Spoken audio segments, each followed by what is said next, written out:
Welcome everyone to the first Friday call in October, October 7th, and welcome to the K-State Research and Extension's first Friday call. The purpose of the first Friday call is to increase the local community's knowledge of the experts, education, and economic resources available to help small businesses and the towns that love them. We start with the idea of furthering businesses, but you just can't further a business without a strong community. So that's why we really want to create both as we move forward. So without further ado, as always, the call is being recorded and it will be on our website afterwards. So Tim, I'm going to let you take over. Dr. Tim Peterson is our speaker today, and he will tell us about the Kansas Micro-Internship program of the Kansas Board of Regents. Thanks, Tim. Thanks, Nancy. Let me try to pull up the proverbial slideshow here, and we will try to go from the beginning. Can you see that, Nancy? Great. Well, thank you very much for letting me visit with you all today. My name is Tim Peterson, and I'm a senior, both literally and figuratively, senior project director with the Kansas Board of Regents. Spent about 40 years in higher education that included time back in the 70s at Dodge City Community College, then Kansas City, Kansas Community College, headed east for a while in Maryland, Washington, D.C. to grad school, clicked my heels, came back, was at K-State for about 4 years, running or overseeing the Telenet system. Some of you may recall that. Jan Crew, I think, was the founder of that. And while I was there, this was early 90s, we converted to a desktop video system, got a grant from Department of Justice, do some legal continuing ed stuff with the Law Enforcement Training Center that KU runs down in Yoder. And then I took a job for a couple of years with the Board of Regents, and I really missed being on a campus. So I got a job at Washburn University, which is 7 blocks from where I live. So that was a little easier than, commuting to K-State, as we were talking about earlier. And then in 2016, took an early buyout to go back to the board. So I've been there 6 years now as a part-time temporary staff person, and this year I got a $2 an hour raise. So I guess, after 6 years, they figured they'd keep me around. In any event, I'm really pleased to talk about the new Kansas Micro-Internship program, because quite honestly, it's not only the most fun I've had in my career, it's one of the most significant things I think that can really help students and lots of other people, employers, particularly in rural communities. So I'll go through just a couple of these real quick. And I want to begin by asking, does everyone online today have enough time or staff to get everything done that you need to get done for your job or whatever it is that you do? I have yet in the past year and a half, whenever I've asked anyone that question, to say, yeah, we're good. I got plenty of staff. I got plenty of time, got plenty of resources and budget or whatever. So we're all kind of, I think it was Lily Tomlin who said, we're all in this alone, or we're all in this together, something like that. In any event, so why micro-internships? And I'll tell you what those are in just a minute if you don't already know what they are. Research has shown that students who have paid internships receive 30% more job offers than those with unpaid internships, and 70% more job offers than those with no internships. There's a lot of emphasis today on work-based learning and all kinds of things. The state is really pushing apprenticeship programs, registered apprenticeship programs, which is also a good thing. But this is particularly important because many students, particularly from underrepresented groups, which would include minorities, first-gen students, non-traditional students, and others, veterans, really have little, if any, opportunity to do a traditional internship where you go to Wichita in the summer for 8 weeks and you get paid pretty well from Koch Industries or wherever the case may be. So this really, in a lot of ways, will, I think, change the playing field for many students, particularly community college students and students in rural areas. We also, as you perhaps already know, have a lot of jobs in Kansas that are unfilled for lots of different reasons. And we've got about 121,000 more now than we did, kind of at the beginning of the pandemic. But we don't have enough employers or employees to fill all those positions, which is hurting a lot of communities. You probably heard these announcements from the governor's office and Kansas Department of Commerce earlier this year. Nova Coast is moving its headquarters from California to Wichita, bringing about 100 new employees. I think they're a cybersecurity kind of firm.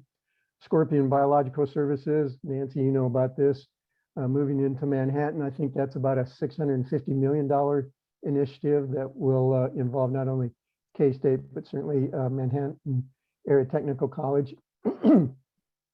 We've all heard, if nothing else, in the governor's campaign ads about Panasonic Energy in DeSoto. I think it was earlier this week, there was a front page article in the Topeka Capital Journal, top of the fold, about how they're already, the bulldozers are out, they're leveling the ground. It's going to be a couple of years before, that facility is up and running, but their HR staff is already in DeSoto, and they're working with lots of different folks, including Johnson County Community College, for example, because they're going to need 4,000 employees with jobs starting at $30 and up. Scorpion, I think, will look more like 500.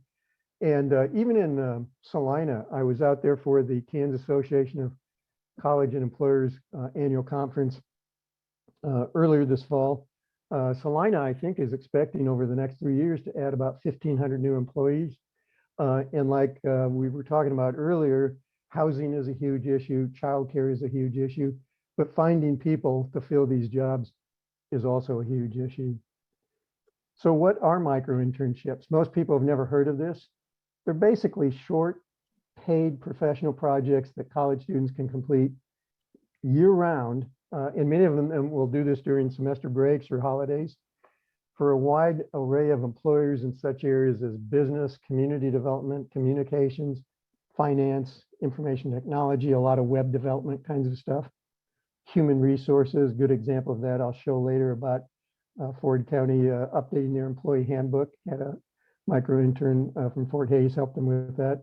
A lot of marketing kinds of things, different kinds of research projects, which is to say a lot of these are the kinds of things that are not so much hands-on. It's not going to help, somebody who's doing an HVAC or auto mechanics program, at North Central Tech College, for example. Although, a student who's doing a career tech ed program like that might also be thinking, you know what, 5 years down the road, I don't want to just work on cars. I want to own my own auto shop or my own plumbing business. And so, those students will probably need to know a little bit about things like business and finance and IT and marketing. And so even those students can benefit from this kind of a program. So just a quick overview and a little bit of history. We launched this with a company called Parker Dewey in February of 2021. And it's funded by the Kansas Department of Commerce and the Debruce Foundation out of Kansas City.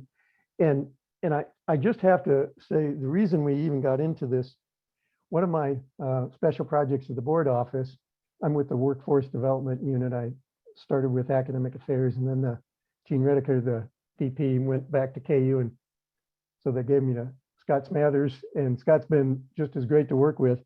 But Scott asked me to coordinate a program that they had just started with the Department of Commerce called the Innovative Career Education Internship Program.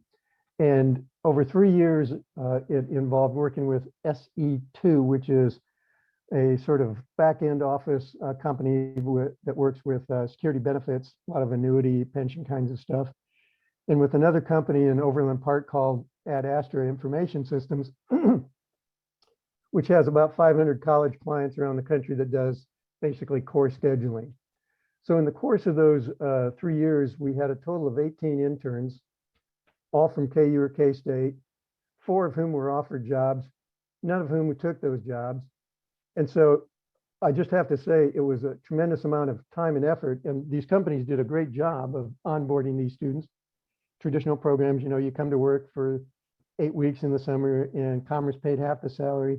And the idea was if at the end of the day you got hired by that company, they would pay up to $10,000 towards your student debt. So it was a pretty sweet deal. But at the end of the day, like I said, nobody took a job for a lot of different reasons.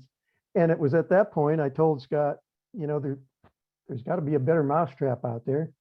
And so I looked at what some other states were doing, places like Iowa and Indiana and Missouri and Texas, all of whom had very robust traditional summer intern programs for students in their states, but all of them, with the exception of Missouri, were funded at about $1 million a year.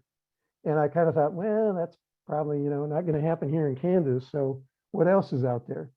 And in the process, I stumbled across Parker Dewey. They're based in Chicago, but they have staff all around the country. They've been in business for about 7 years. They sort of pioneered this notion of micro-internships because Jeffrey Moss, the founder, who was had been kind of a venture capitalist and worked back east with a lot of different companies and hired a lot of college students, came up with an epiphany after he would hire numerous college students and literally spend $4,000 or $5,000 recruiting them, going to college career fairs and whatnot. Only 3 months into the job, have that new hire say, this isn't exactly the culture I thought it was or what I wanted to do. I'm done here. And they would start the whole process over again, you know, spending thousands of dollars to fill that position. And it was actually Jeffrey who put me onto the Debruce Foundation. But as we decided to launch this pilot program, it obviously fit well with the current board's strategic plan, Building a Future, which heavily focuses on supporting Kansas families and students and the Kansas economy, hence businesses and employers and whatnot. One thing that's nice about this program and is appealing to the institutions is it doesn't cost them anything other than some staff time.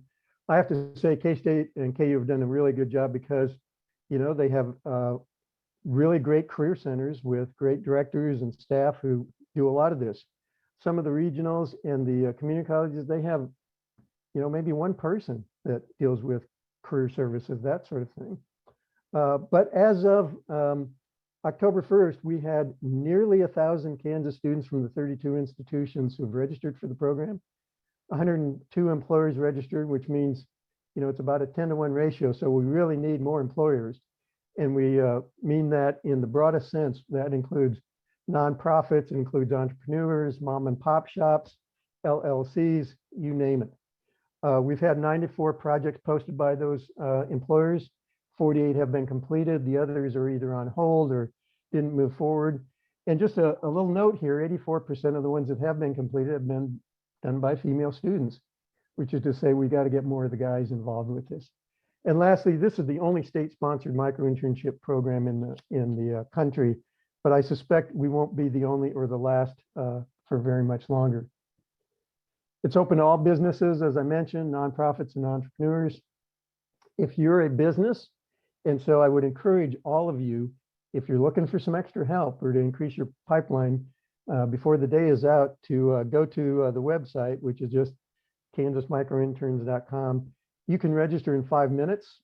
There's no paperwork involved. Just a quick example, when we first started this in February of 2021, I thought, you know, I want to kind of walk this through and see what it's like. We wanted to create a little ad, kind of an infographics thing to use with LinkedIn to promote the program. So literally, I registered in 5 minutes. One of their staff helped me post this project. Took about 30 minutes. Within a week, I had applicants from KU, K-State, Wichita State, Washburn.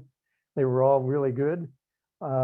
We did a little bit of visiting with a couple of those and ended up hiring a KU student because she had a lot of experience in this. And within 2 weeks, after a couple of emails and some Zoom calls, we had our we had our little infographic. We paid $300 to do that. We got an invoice. We paid it, through the finance office, which is to say, no paperwork. Unlike my experiences in my career where I hired a lot of temp staff and would go through an employment agency. First, I'd have to go through HR to go to the employment agency to hire somebody that would bring in a person who may or may not show up, may or may not do a good job. And it was almost more work than doing it myself. This isn't like that. We've got almost 1,000 talented students waiting to help you with these kinds of projects. The employer actually sets the fee. So in our case, we thought, this would take about 20 hours, $15 an hour, $300 is what we set the fee at. Student gets 90% of that. The other 10% goes to Parker Dewey that runs the platform for us. And the other thing about this, unlike many internship programs, is these students can do this year round. 90% of them are done remotely. They don't have to be, but most of them are. So it's not like you only do it in the summer or you do it during the academic semester. You can do it over the holidays. You can do it really whenever. And the thing for employers is your first 2 projects up to $500 each are free. So that's a way for you to kind of try it, see if you like it.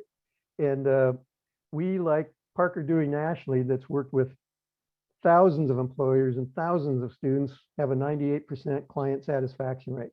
So that's pretty hard to beat.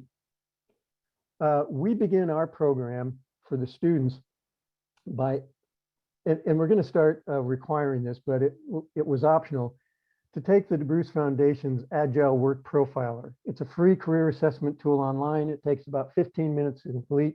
I did this several years ago myself and got the results immediately online. Can download it as a PDF file. And basically, it tries to help you identify your agilities, which are simply, what do you like to do? And what do you do well? Or what do you think you do well? Which, if you think about a career, that's really the sweet spot, isn't it? I mean, yeah, money is nice and working conditions, but if you're doing something you like to do and you're pretty good at it, chances are you'll stick with that for most of your career. So here's really pretty much what students are telling us. I won't read this to you. You can read it for yourself, but I want to focus on the bottom one here because it's by our poster micro intern, Sophie Osborne, who is this year a junior at K-State. She's a business marketing major. She's from Chinook, Kansas, so she could have gone to Neosho County Community College, but for whatever reason went to K-State. I mentioned Sophie for a couple of reasons, not the least of which is she started doing these last December as a sophomore. And by the time she finished her sophomore year in May, she had done 8 of these projects, enough to pretty much fund her study abroad trip to Europe this summer. So think about that. She started as a sophomore in December, and in 5 months earned enough to just about pay for her study abroad trip to Europe. Pretty amazing. And since then, she's also done about another 8 for out-of-state firms, which is not what we want. We want to keep these students in these companies, in Kansas. But she's just been phenomenal. And it's been meaningful kind of work. It's really, if you go to her LinkedIn page, you'll see she lists a lot of these kinds of things. So even before, she's a junior, she's got a lot of professional experience.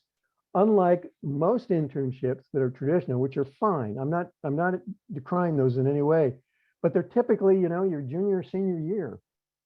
So we want to get people started much sooner than that. Here's what the employers are telling us.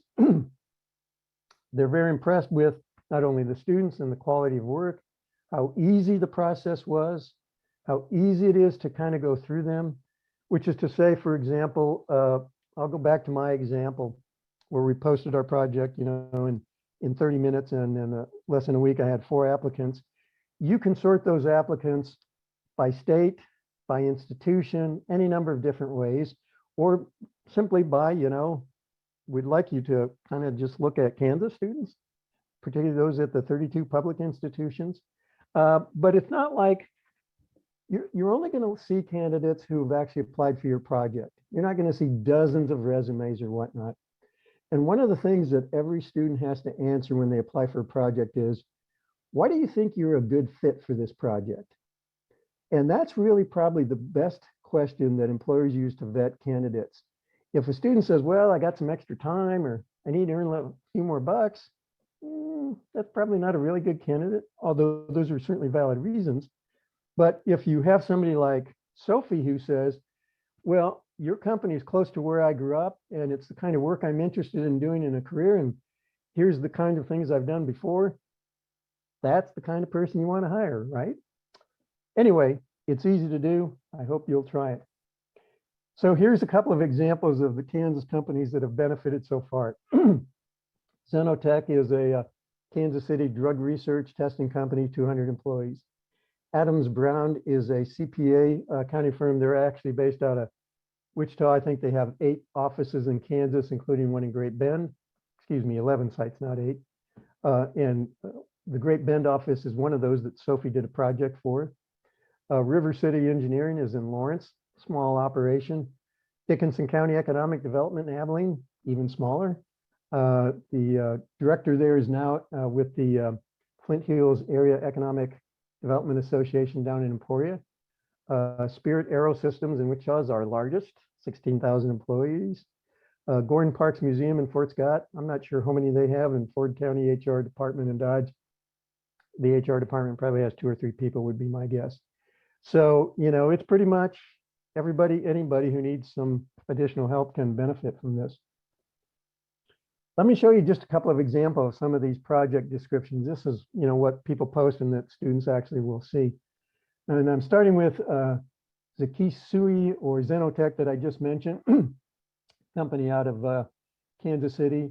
They needed somebody to look at 10 job description matrices and convert those into 55 individual job description using a provided template with an estimated time on this. Now, that sounds like kind of a complicated project. And actually, the student who ended up getting and doing that project was Emily, the KU student that we hired for our infographics. And so you might be asking, like, one of the career staff at Kansas City, Kansas Community College asked me 2 days ago when I was over there, well, gee, you know, how can a freshman or sophomore student do something like this? Well, this probably wouldn't be a good one for a freshman or a sophomore, although, as I pointed out to them, they probably have a lot of talented high school students, some in concurrent enrollment. And if you're in concurrent enrollment program, you could qualify to do this. Not if you're just a high school student because of liability issues.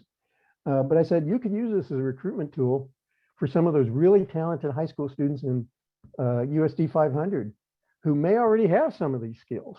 And this is a way that you can recruit students, not just employers. So this is one example, though. Here's one that's even a little more challenging. I'm not sure what a vessel diagram is. I think it has to do with pipelines and flow processes that, again, this is River City Engineering out of Lawrence.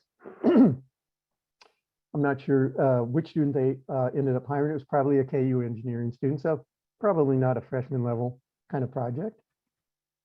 But here's one from Abilene that I mentioned previously.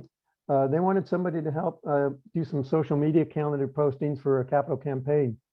The guy who hired this student said he did such a phenomenal job, he was going to hire him for a newly created full-time position, except that somebody already hired him by the time they had created that position. So think about that.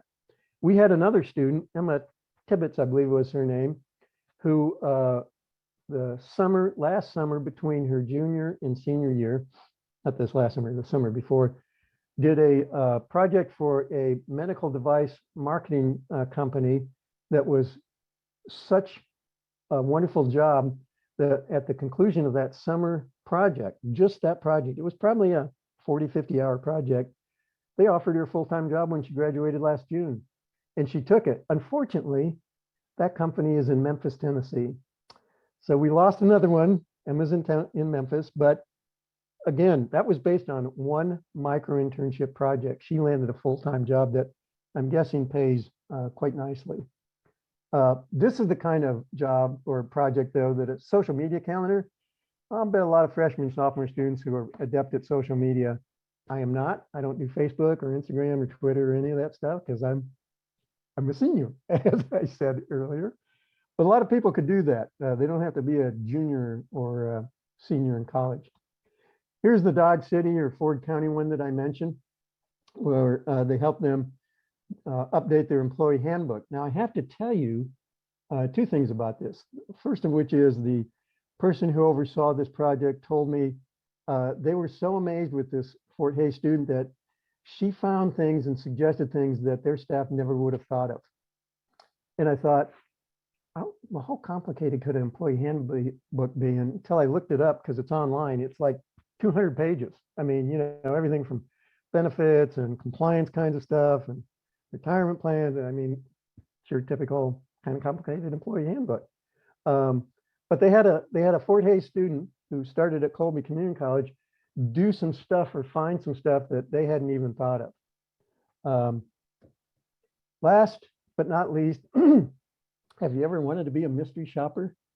Well, here's a bank from Sterling, Kansas that was looking for someone to actually check on some of their branches to see, you know, how good a job they were doing in terms of customer service. And basically, we'll give you a script with a rubric and you start calling and you fill out the rubric. Do you have to be a senior in college to do that? Probably not. All of these projects, though, while they're important, many of them, like this kind of project or a newsletter or whatever, they're the kinds of things that a lot of organizations would like to do or need to do, but you know what? They don't have time or staff to do it. They're not critical mission. They're not high stakes, you know, proprietary confidential stuff, but there's stuff that can make a difference in terms of dealing with customers or efficiencies or whatever, but they fall through the cracks all the time. I mean, I had this same issue. I probably shouldn't say this, but I was at Washburn for 18 years. When I started, I had 10 staff. When I left, I had 2. And the workload got bigger, not less. So there were a lot of things I shoulda, coulda be doing, but I didn't do my last 4 or 5 years because I didn't have anybody to do them. If this program would have existed then, I could have gotten a lot more done than what I did my last few years as a manager there. So what are we going to do to try to increase the pipeline? And what I really want to share with you today or have you take away is there's really 2 things this program can do for employers. The first of which, it can help with some immediate project that you have that I've been talking about. But it's also an incredible way to increase that talent pipeline. I was at the annual Workforce Innovation Conference in Lawrence on Monday that Department of Commerce and the board sponsors. Usually it's in Wichita. They moved it to Lawrence for some reason. And a lot of the sessions there had to do with, we got more jobs than people to fill them. And we need to fill these jobs if we're going to grow the economy. And there was one presentation at the end of the day, I was talking with Nancy early on about this, called The Big Quit. And it's basically a lot of people who are getting hired, particularly in the private sector, who can, you know, offer signing bonuses, they can provide kinds of flexibility and whatnot. But several months in, employers are still quitting. They're taking other jobs, oftentimes for less money, because that job wasn't as flexible, or the corporate culture wasn't that good, or the manager wasn't that good. So there's a lot of churn and turnover. The presenter was out of Wichita. He was an HR consulting firm. And one of the slides, he had like 56 slides, but one of the slides he had that really struck me was, what's the actual cost of turnover when you lose somebody like that? And he had it by position level, beginning with a employee making $14 an hour. And the true cost of replacing that person that leaves was just under $5,000 in terms of the recruitment cost, the training curve, the HR processes. And as you go up the scale to a senior executive making 85,000 plus, it's really like upwards of $100,000 by the time you do a search for that. I mean, you think about this, the time and effort that it goes into finding someone, it's not cheap. So really what we're trying to do with this program, in addition to give students some experience and help expose them to careers that they may never have thought about, to companies they would have never thought about, Sophie Osborne never heard of that CPA firm in Great Bend. She did another project for a financial company in Overland Park. She'd never heard of them. They probably already offered her a full-time position, it would be my guess. Just like Emma Tibbetts never heard of this medical supply company in Memphis. So it's not only helping students to kind of think about different kinds of career paths, it's really helping employers in a very cost-effective way increase that pipeline in a much more efficient way. And the reason for that, quite frankly, is because in addition to seeing the work product that person is doing, you're not just seeing a resume or a GPA or whatever, you're seeing the actual work product. But you're also getting to know that student a little bit in terms of, do they ask good questions? Do they hit the timelines? Because these projects usually are done within a month or two, and students do them when it's convenient for them. So, they could do it at 3 a.m. in the morning or on the weekends or whatever, which gives them flexibility. But it gives you some insight as a potential employer to say, this is the kind of student that, I want to do multiple projects like Sophie, and at some point I want to hire them. And Parker Dewey has seen this across the country. Microsoft out of Seattle had similar experience where a student had done such a good project, they created a job for that person in Seattle. And the stories go on and on and on. So let me just kind of wrap up here and try to answer any questions you have. Debruce Foundation out of Kansas City, which is all about career and economic development, just gave us another $50,000, bless their hearts. They're the ones that also developed that Agile work profile. I encourage anybody to take that, even if you're a mid-career person, because, you oftentimes end up doing a job for years that isn't really what you thought you were going to do when you were 18. We also, in August, submitted a $400,000 grant to the Strata Education Network. They're a foundation out of Indianapolis. We're hoping to hear in the next week or two that we got that. That will allow us to create 320 more micro-internships at the community and technical colleges around the state.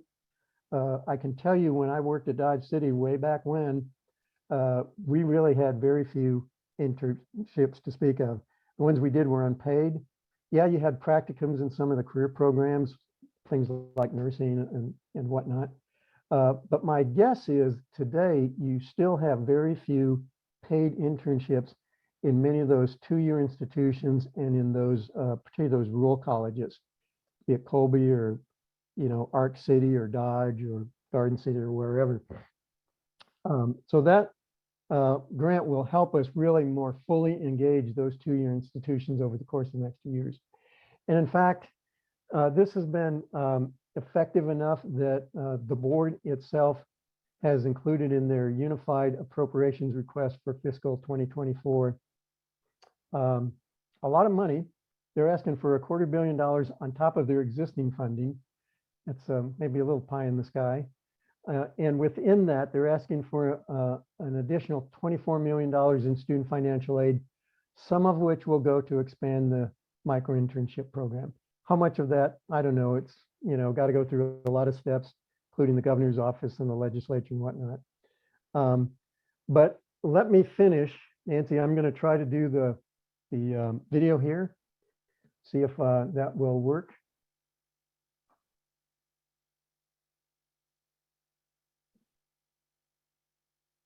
Okay, I'm going to give this a go. Need some fast help with your business? Not enough time or staff to get things done? Then get some great on-demand help year-round from the Kansas Micro-Internships program. Kansas employers can hire their first Kansas college student micro-intern for free without any paperwork, and increase your talent pipeline and lower your new hire recruitment costs. Find out more about the Kansas Micro-Internships program and register today.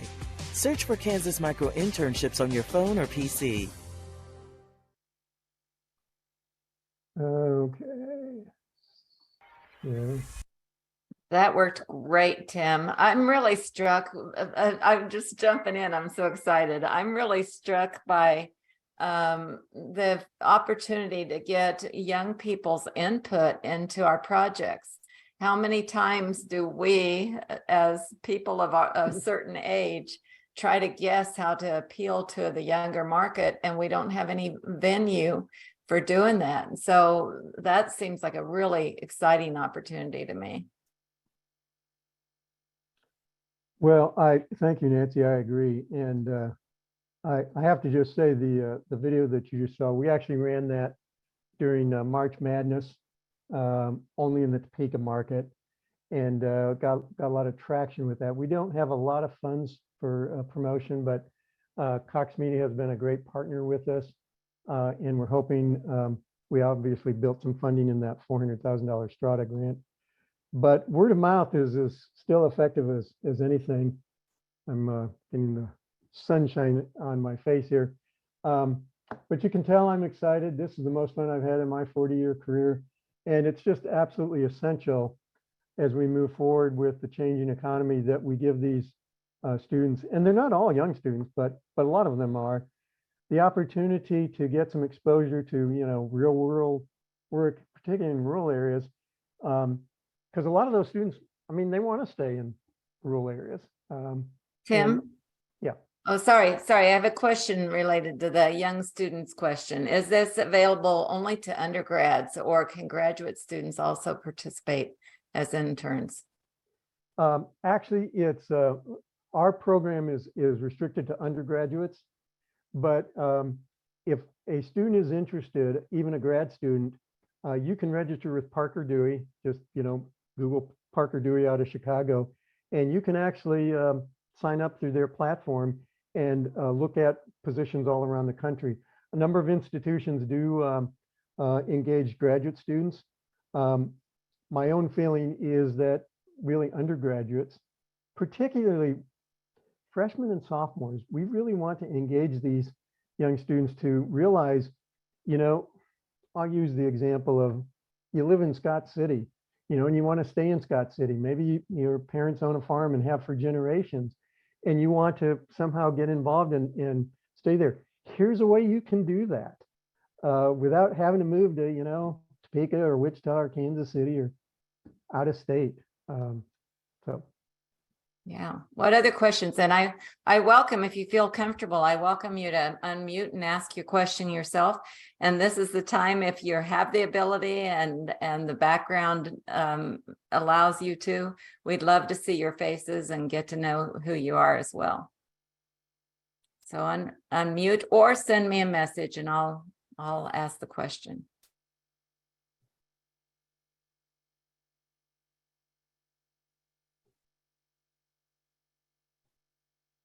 Tim, I noticed a lot of those applicants had 4 applicants. Do they limit them in any way, the number of applicants? No, they really don't. But what they really try to do when the student is applying for a project, they ask, a limited amount of information, but that one about, why do you think you'd be a good fit for this is a way to kind of, let me put it this way, as opposed to getting dozens of applicants, all of which may be very good, but, who's got the time to sort through dozens of applicants, especially for a short project?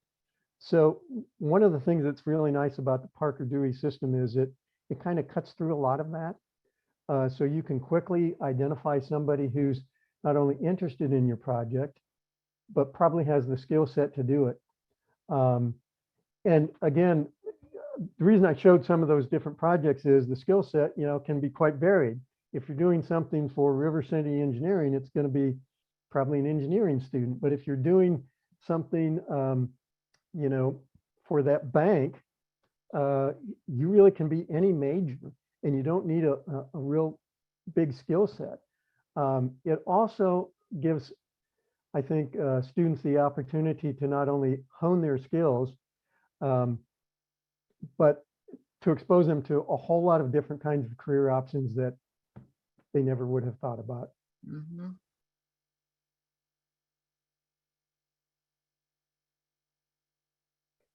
It's also a way for employers, particularly small employers and entrepreneurs, to find good help very quickly and inexpensively. for both students and employers, there's no charge to use the platform to sign up. It's very quick and easy to do.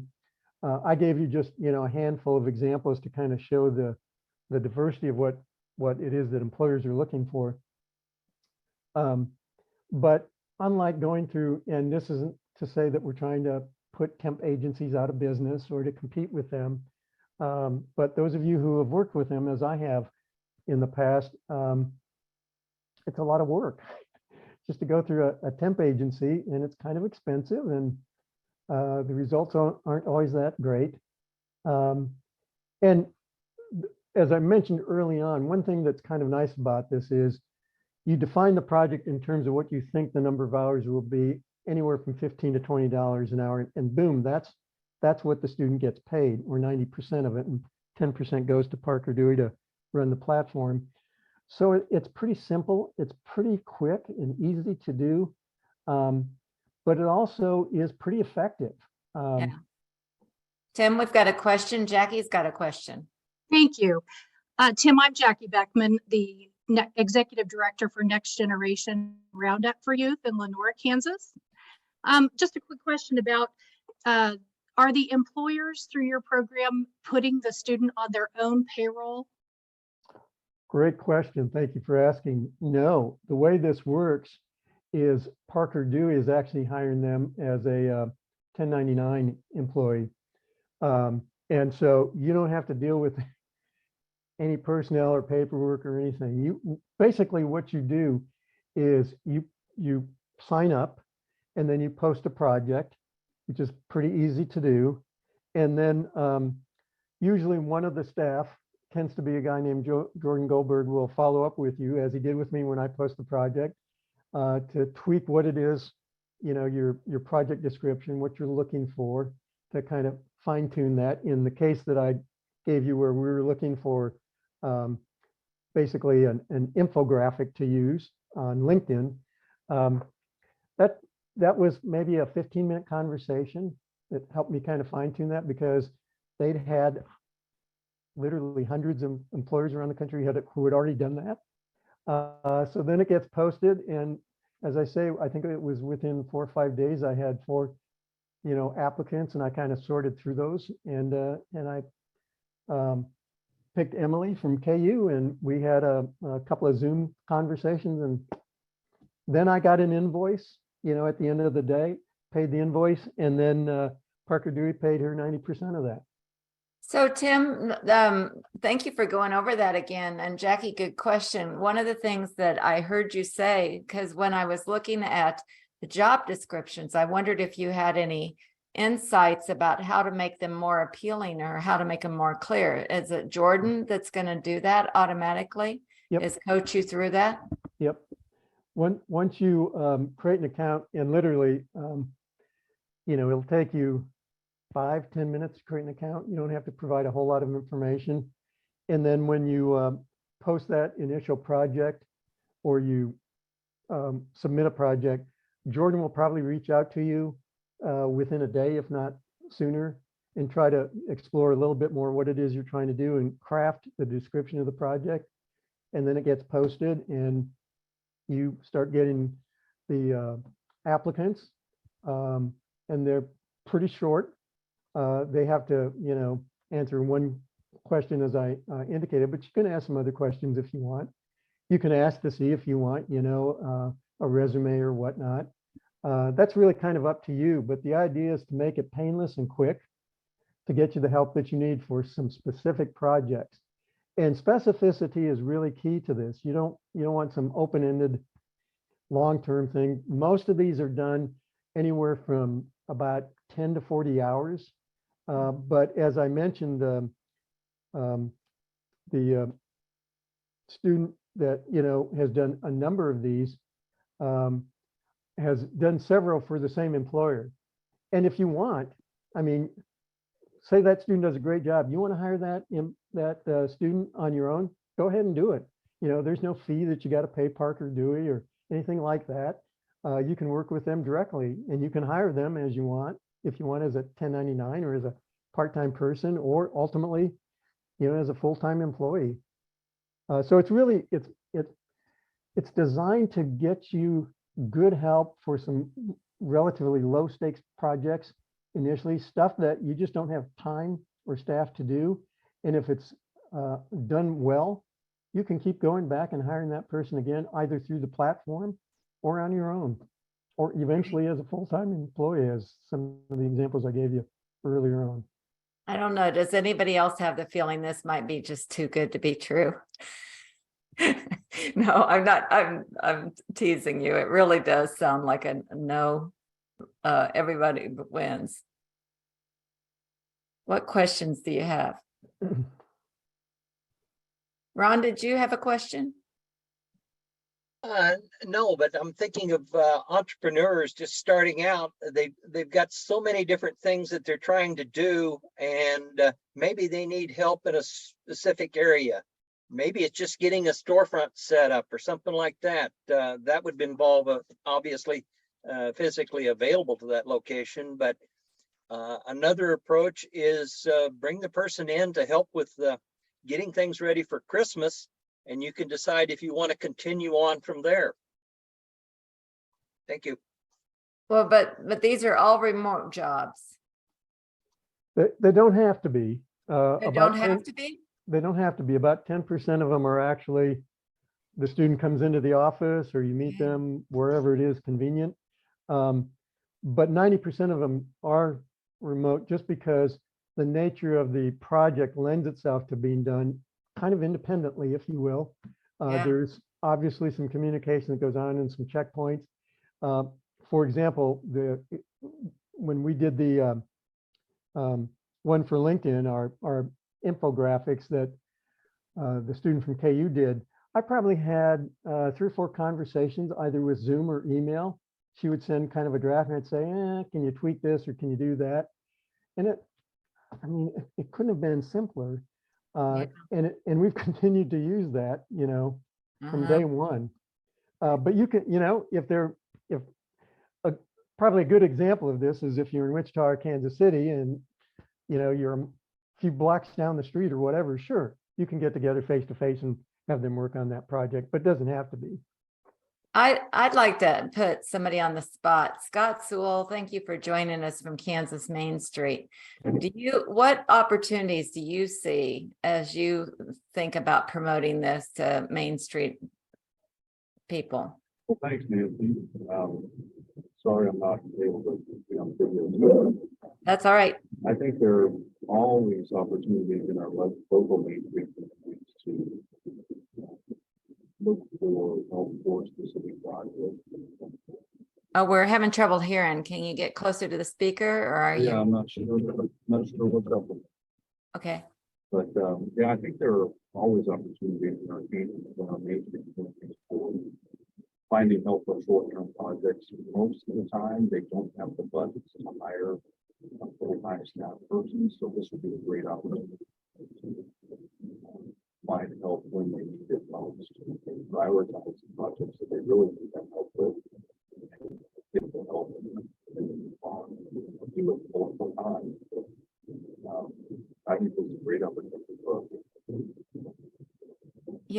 With all that we learned during the pandemic, and small businesses trying to go online and be more online adaptable, I just think to me, that social media piece is just huge in terms of what a student could bring, and in terms of teaching that person to get better so that it's a sustainable process. And I hope there might be somebody on this call that will challenge me on that and tell me what those obstacles are to using a student for that purpose.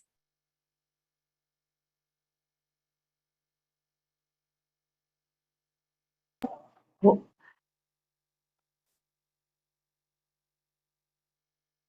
Is there someone trying to share? I was debating whether I could actually challenge you, Nancy. This is Rachel Moore from Thrive Allen County. I would say it's possible it would be pretty hard to keep a consistent voice through a whole bunch of different students working for you, but I mean, I don't know how Um, I don't know if that would be a problem or not. Well, and as Tim says, you can make it more than one project for one student. So there's the voice issue, right? Yeah. I would hope. Yeah, exactly. No, I think it's a good thing to think about it. But I also hope that it's a case of the student teaching the business Yeah. by example. This is how you do it. I have another question too. Thanks, Rachel. Uh-huh. Did you say that the rate of pay for these is between $15 and $20? Is that like set rate? Can somebody pay more or less if necessary? If they want to? That's a great question. It's a range that leaves some flexibility, but the reality is in today's employment. I mean, I drive by Spangles here, the fast food place, and I think they're up to $15 an hour now for flipping burgers. So less than that is probably Parker Dewey is probably going to really discourage you because first of all, you probably won't get many applicants. The upper end on 20 may be a little high for some people, but it's kind of a fixed fee. So you kind of guess this is going to take 10 hours and we're going to pay $20 an hour. So it's a $200 project. And then 90% of that goes to the student, whether they spend 5 hours or 20 hours on it. So there's a little bit of risk, if you will, on both ends of it. But part of the intent there is to keep it simple and to put it in a price range that's competitive with most entry-level positions now. All right, thanks. That's good. Sure. Good. I Well, have oh, go ahead, Laura. Laura Horton from Syracuse, Kansas. I am a little unclear. Okay, so you go on, you register as an employer, you put your thing on there, you hopefully get your people, you hire somebody, and then you talked about invoicing and paying that invoice, and then the student gets 90%. Is there a reimbursement for the employer, or that invoice that you paid, that comes out of your own budget? Oh yeah, how's that $500 So free the project? way it works is you register, you post your project with the help of Jordan or one of the Parker Dewey staff. You then start looking at the applicants that you have, 4 or 5, whatever the case may be. You decide that I'm gonna pick Nancy. They're in K-State because she does a great job and she's exactly what I'm looking for. You have a couple of visits with her, usually by Zoom or just by email or even just by phone, to go in a little more detail what it is you're looking for. And then the project, when it's finished, and you're satisfied with it, you let Parker Dewey know. I think it's, just an email or something. And then the student gets paid directly from Parker Dewey through this funding that we have from the Department of Commerce as well as the Debruce Foundation, up to 2 projects. After that, you would get an electronic invoice by email and you would just pay it, probably electronically. I suppose you could send a check, but most people just, do an electronic payment.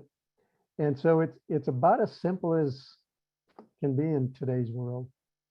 So it's an automatic process that if you haven't already used your two projects, why it'll come from your public funding. You're right. That's what the grant money is from Debruce Foundation and hopefully Strata as well. And then after that, basically you get an invoice and then you pay it. So Russell is asking, is there a deadline to use the grant portion? And I think, I mean, when the money's gone, but you don't expect that to be in less than a year.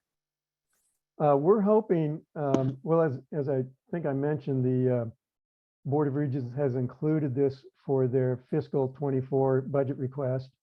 They haven't earmarked how much. That part of the ask is, I think, an additional $20 million from the state for student financial aid.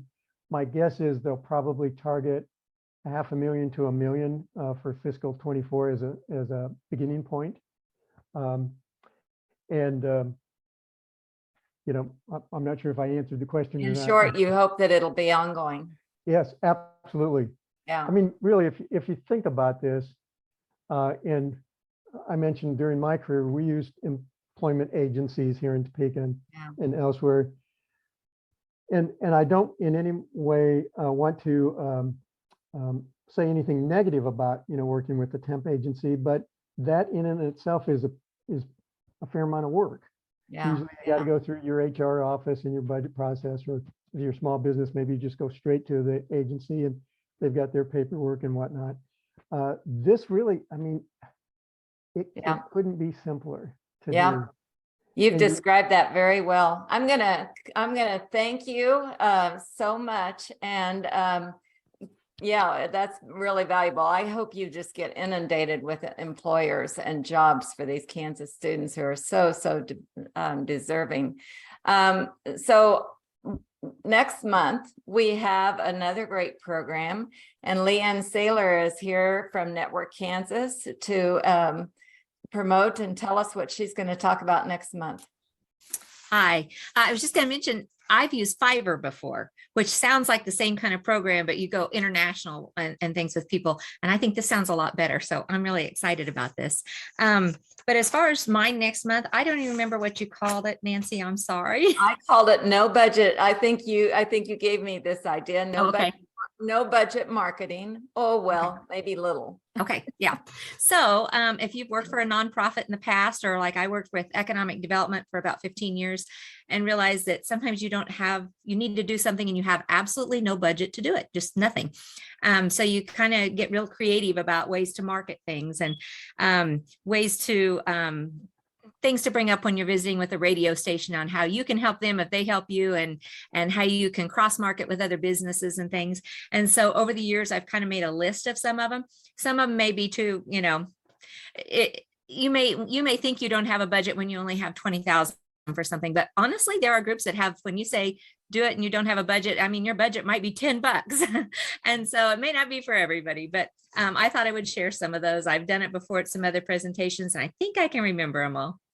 Wonderful. We look forward to that. And thank you all for being here. I always like to end with a thought for the day. And our thought for the day comes from Jonas Salk. I look upon ourselves as partners in all this, and that each of us contributes and does what he can do best. And so I see not a top rung and a bottom rung. I see all this horizontally, and I see this as part of a matrix. And I see every human being as having a purpose, a destiny, if you like, the destiny that exists for all of us, and find ways and means to provide opportunities for everyone. Thanks for joining us, and create a great Kansas day.